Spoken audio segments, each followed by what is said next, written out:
আজকে শনিবার, সপ্তাহের শেষ দিন, হাজব্যান্ডের অফ ডে। আর ছুটির দিন মানে সকালবেলা একটু দেরি করে ঘুম থেকে ওঠা। আজকেও তার অন্যথা নয়।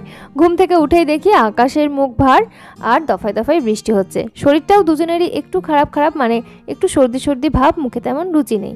আর বাঙালির উইকেন্ড মানে একটু বাজার তো যেতেই হবে। কিন্তু যেহেতু আজকে ওয়েদারটা ভালো নেই, শরীরটাও সঙ্গ দিচ্ছে না, তাই বললাম বাজার যেতে আর হয় না, ফ্রিজে যা আছে তাই দিয়েই কিছু একটা বানিয়ে নিই। তো ফ্রিজ খুলে দেখি কিছু কিছু সবজি অল্প অল্প করে পড়ে রয়েছে। তার সাথে একটা পেঁপেও রয়েছে, ক্যাপসিকাম, গাজর, বিনস, ওই সবই অল্প অল্প করে রয়েছে আর কি। আর অল্প একটু চিকেনও ছিল, তাই ভাবলাম চিকেন স্টু বানিয়ে নিই। এই সর্দির মুখে খেতে ভালোও লাগবে, আর করতেও খুব একটা বেশি সময় লাগবে না, ঝামেলাও লাগবে না, আর হয়েও যাবে এই সবজিগুলোর গোত।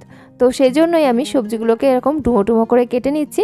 আর তার সাথে ক্যাপসিকামটাই অর্ধেকই ছিল, এই অর্ধেকটা ক্যাপসিকামই আমি ব্যবহার করে নেব ভাবছি।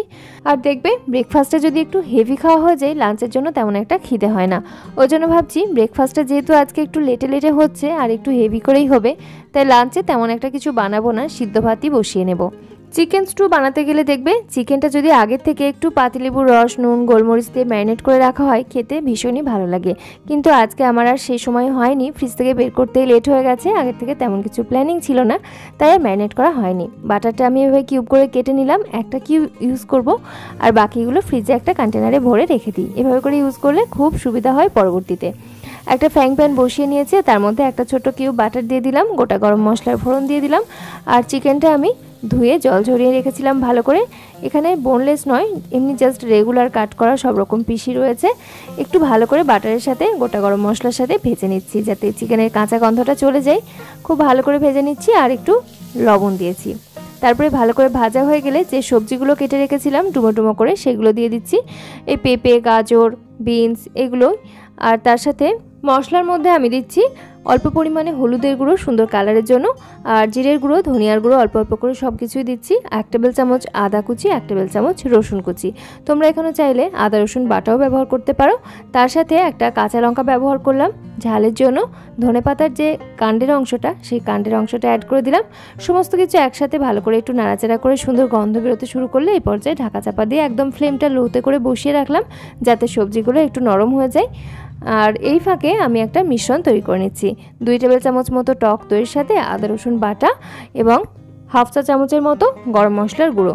খুব ভালো করে সব কিছু একসাথে মিশিয়ে নিলাম। দইটা খুব ভালো করে ফেটিয়ে নিতে হবে। আর তারপরে আমি ঢাকনাটা খুলে এই মিশ্রণটা অ্যাড করে দিলাম। গ্রেভির টেক্সচারটা যেমন ভালো হয়, তেমন গন্ধটাও খুব ভালো লাগে। আদা রসুনের কুচি অ্যাড করার সত্ত্বেও আমি কিন্তু আরও খানিকটা আদা রসুন বাটা অ্যাড করলাম। ফ্লেভারটা ভীষণ ভালো লাগে, আর সর্দির মুখে এই আদা রসুনের ফ্লেভারটা ভীষণই ভালো লাগে, আর খাওয়াও ভালো। একদম শেষের দিকে ক্যাপসিকাম কুচি আর বেশ খানিকটা সুইট কর্ন ছিল, সেটাও অ্যাড করে দিলাম। তারপরে 1/2 লিটার মতো হালকা গরম জল দিয়ে দিলাম, গোলমরিচের গুঁড়ো দিলাম, আর একটু লবণ লাগবে দেখলাম চেক করে, তো লবণটাও অ্যাড করে দিলাম। সব কিছু খুব ভালো করে নাড়িয়ে চাড়িয়ে মিশিয়ে নিয়ে তারপর ঢাকনা বন্ধ করে সবজিগুলো সিদ্ধ হওয়ার জন্য বসিয়ে রাখলাম। ফ্লেমটা রেখেছি মিডিয়াম টু লোয়ের দিকে।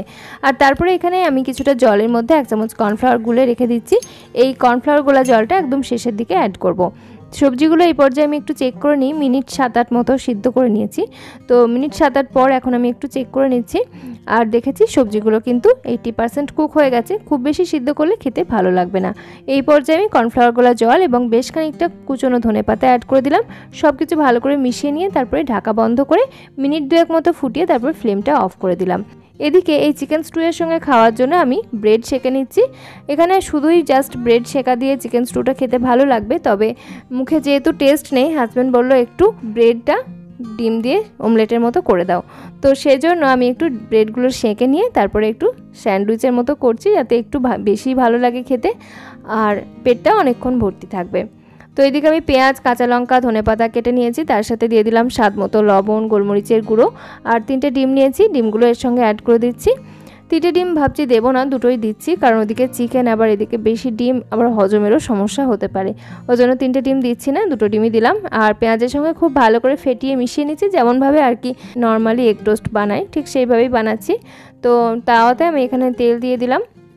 আজকের ভিডিওতে আমার যারা পুরনো অডিয়েন্স রয়েছে তোমরা খুব ভালো করেই জানো আমি সাধারণত এই ধরনের রান্নাবান্না খুব একটা করি না। বেশি তেল মশলাযুক্ত রান্না কিংবা প্যাকেটজাত খাবার এগুলোকে আমি একটু অ্যাভয়েড করে চলি। প্রায় বছর দুয়েক পর আজকে এগ টোস্ট বানাচ্ছি, একদম নিজের জন্য। মানে বানিয়েছি বহুবার, কিন্তু নিজে খাওয়ার জন্য এই অনেক দিন পরই বানাচ্ছি। আশা করছি তোমরা আমার থেকে অনেক ভালো এগ টোস্ট বানাতে পারো। আমি জাস্ট যেভাবে বানালাম সেটাই তোমাদের সঙ্গে শেয়ার করছি। ভিতরে দিয়ে দিলাম একটু টমেটো কেচাপ, আর এই টমেটো কেচাপটা ঘরেই তৈরি। স্ট্রিট স্টাইল এই ধরনের খাবারগুলো দেখবে মাঝে মধ্যে মুখে কিন্তু বেশ রুচি ফিরিয়ে আনে। ভিডিওটা দেখতে দেখতে যারা এই পর্যন্ত এসে পৌঁছেছো আশা করছি খুব একটা মন্দ লাগছে না। ভিডিওর মধ্যে যদি কোনো কিছু শিক্ষণীয় মনে হয় বা কোনো কিছু যদি ভালো লাগে অতি অবশ্যই একটা লাইক করো, কমেন্টে জানিও কেমন লেগেছে। আর আমাদের channel simple cuisine Bangla subscribe করে সঙ্গে থেকো। হোম স্টাইল ব্রেড টোস্ট আমার একদম তৈরি হয়ে গেছে, আমি পরিবেশন করে নিচ্ছি। আর চিকেন স্টু যেটা আমি স্ট্যান্ডিংয়ে রেখেছিলাম সেটাও এখন পরিবেশন করে নিচ্ছি। দেখো ভীষণ সুন্দর কালারফুল হয়েছে আর একদম হালকা পাতলা, হজমের পক্ষেও সুবিধাজনক। জ্বর সর্দির মুখে ভীষণই ভালো লাগে, মুখে রুচি ফিরিয়ে আনে। বাচ্চাদেরকেও কিন্তু তোমরা এভাবে বানিয়ে দিতে পারো। আজকের ভিডিও এখানেই শেষ করছি, ফিরবো নতুন ভিডিও নিয়ে খুব তাড়াতাড়ি। সকলে খুব ভালো থেকো, সুস্থ থেকো, ধন্যবাদ।